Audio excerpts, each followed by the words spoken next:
Medicines అనేటటువంటి దాంట్లో నకిలీలు పెరిగిపోయి ఏది ఒరిజినలో ఏది నకిలీదో ఎవడో తెలియట్లేదు.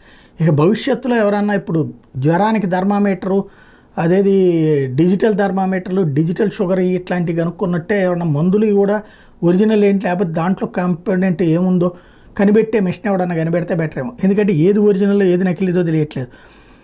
2,30,30,000 శాంపిల్స్ 2015-16 నుంచి 2018-19 మధ్యన తెస్తే 593 నకిలీ అని తేలింది. ఆ శాంపిల్లో నాణ్యతా ప్రమాణాలు లేనివి 9,266. ఈ కేసులో శిక్షణ పడింది 35 మందికి, అంటే కేవలం 5.9% మందికి.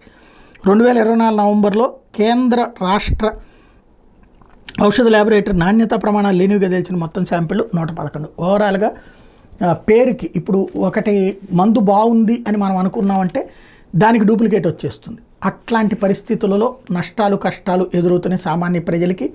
ఇప్పుడు ఏంటంటే మనం ఆ ట్యాబ్లెట్ నకిలీ వాడడం వల్ల పెద్ద సమస్య, ప్రాణాలు కోల్పోరు, అట్లాంటివి ఏమి వెయ్యరు. కానీ మనం ఆ ట్యాబ్లెట్లు వేసేస్తున్నాం కాబట్టి మనకి తగ్గిపోతుందని మనం కూర్చుంటాం, కానీ లోపల రోగం ముగిదిపోతుంది, తద్వారా ప్రాణాలు కోల్పోతారు.